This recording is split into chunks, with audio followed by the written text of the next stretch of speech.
Hey guys, what's poppin'? Jacques Slade here in Turin, Italy for the launch of the Air Jordan XXXII. Jordan Brand flew me out for the launch of the performance sneaker and allowed me to get a first-hand look at the launch event for the signature shoe. With the launch event being in Italy, Jordan Brand pulled out all of the stops and launched the shoe on the roof of a building. For those familiar with the Air Jordan line, you know that the Air Jordan II also had roots in Italy, and with today's launch, the brand is continuing to build on that legacy. In addition to just showing us the shoe, Tate Kubris, who actually designed the shoe, was on hand as well and gave some insight about how the shoe was made and the process that went into making the 32. This is why he thinks the Jordan 32 is so special. For me, just the mix of materials. I think the 31 was pretty special that it blended the materials pretty seamlessly, where this one really kind of expresses the fly knit and also expresses the luxurious materials and the crafting, and bringing those together is pretty special. From my perspective, the Jordan signature line has always had some sort of technology spin to it. Whether it was Nike Air, carbon fiber, zoom, unlocked zoom, a flight plate, fly weave, or any of the other technologies we've seen, the Jordan 32 looks to continue that trend. I've personally been a big fan of the cushioning system in the 31, which started back in the Jordan 28, and the Jordan 32 is taking that up a notch with the high tenacity yarn to help build the fly knit upper that's on the shoe. I talked to David Creech about using fly knit for basketball. Yeah, I think it allows us, when we talk about the art and science piece of the shoe, when we talk about premium leather, and then adding fly knit's very light, but it has a strength to it. So we keep that lightweight, snug-like fit, but also by adding when we mix that with leather, it creates like the ultimate game shoe. So it allows us to balance kind of that art and science. Regardless of the new upper, one of the seemingly most important parts of any shoe these days is the person who is rocking it.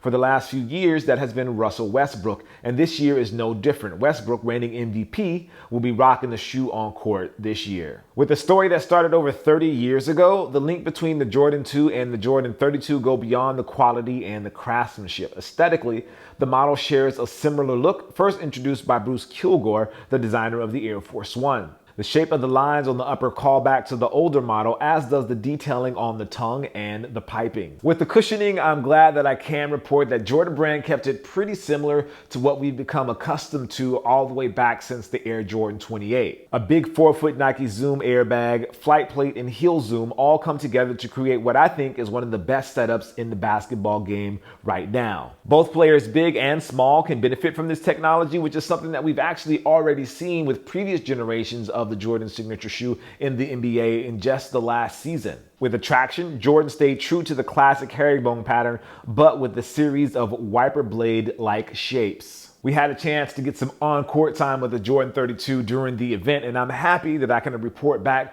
that the shoe plays well. I would say it's comparable to the Air Jordan 31 with just a little taste of the 29 mixed in there as well. Leading the drop for the Air Jordan 32, Jordan Brand is releasing a preheat sort of colorway of the shoe on September 23rd.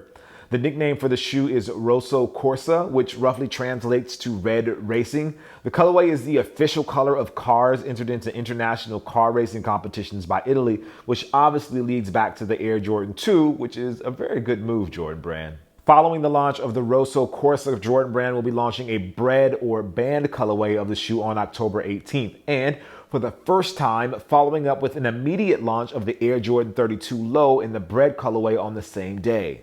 Pricing for the Air Jordan 32 Mid is $185, and for the Low, the pricing is $160. Overall, the 32 looks like it's going to be a performance beast. The last few years, with the exception of the Jordan 30, Jordan Brand has delivered on the promise of creating an amazing shoe that excels on the basketball court. The 32 looks to keep that trend going. Half the battle for basketball shoes in this day and age is transitioning off the court, and for that, only time will tell how the 32 will perform in that arena. My personal thoughts are that the Jordan 32 looks like an upgrade to the Air Jordan 31, with the low version of the 32 being my absolute favorite. Those are just my thoughts, but let me know what you guys think down in the comments below, and I'll work on getting you a full review of the Jordan 32 in the near future.